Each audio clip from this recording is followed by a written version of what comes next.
आइए बच्चों 12वीं क्लास के लिए फिजिकल एजुकेशन का बी कोड करते हैं। जैसा कि हमें पता है पहले 15 क्वेश्चन होते हैं एमसीक्यू, तो पहले क्वेश्चन का आंसर हो गया ए भाग यानी 3 आंसर हो जाएगा।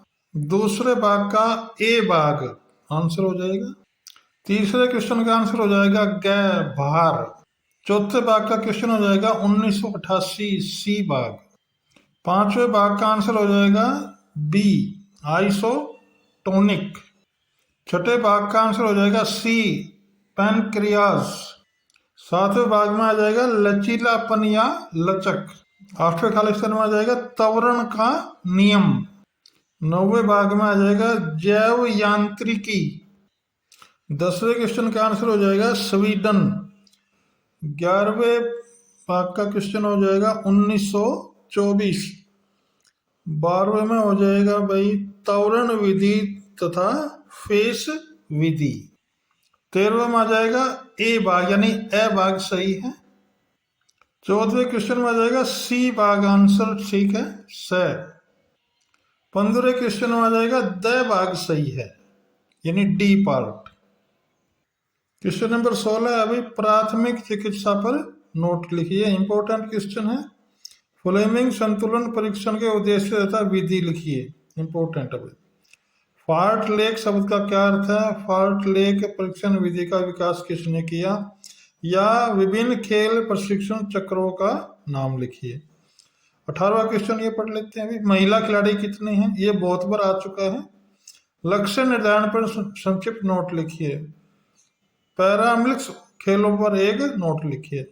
अनुलोम विलोम की प्रक्रिया का वर्णन कीजिए। इनमें से कोई 3 लाभ लिखिए। वे शॉर्ट क्वेश्चन आगे भाई। रीढ़ की हड्डी संबंधी विकृतियों की सूचीबद्ध करें और उनके कारण और बचाव का उपयोग लिखें। या धनुष्कार टांगे नॉन नीक एवं फ्लैट फुट के सुधारात्मक उपाय का संक्षेप में लिखिए। प्रश्न नंबर 23 बहुत इंपॉर्टेंट अभी कई बार आ चुका है। आहार के पोषक और गैर पोषक तत्व कॉन्वर्सेशन की व्याख्या करनी है। प्रश्न नंबर 24 मोस्ट इंपोर्टेंट क्वेश्चन है भाई। CWSN के लिए शारीरिक गतिविधियों के सुगम बनाने के लिए 3 युक्तियों की व्याख्या कीजिए। अंतर्मुखी और बाहरमुखी व्यक्तित्व के बीच अंतर ज्ञात कीजिए।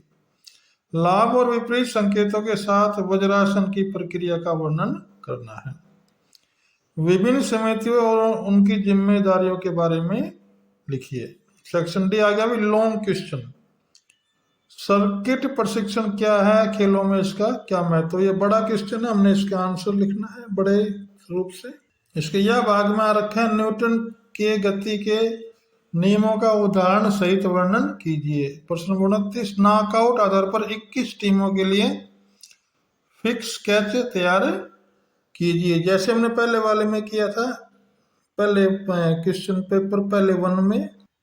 या इसका या में है साई फिटनेस टेस्ट के आधार पर 9 से 18 वर्ष के बच्चों के लिए कौन कौन से टेस्ट आयोजित किए जाते हैं? किसी एक पर विधि लिखिए। क्वेश्चन नंबर 30 आ गया सामान्य खेल चोटों का विस्तार से वर्णन कीजिए। मोस्ट इंपोर्टेंट क्वेश्चन है भाई। व्यायाम द्वारा मांसपेशी तंत्र पर पड़ने वाले प्रभावों का उल्लेख कीजिए। ये भी इंपॉर्टेंट क्वेश्चन है क्योंकि कई बार पेपरों में आ चुका है। बड़े क्वेश्चनों के मैंने आंसर छोड़ दिए हैं क्योंकि आप अपनी बुक से या अपने टीचर ने कॉपी में लिखवाया है उनसे तैयारी कर सकते हैं।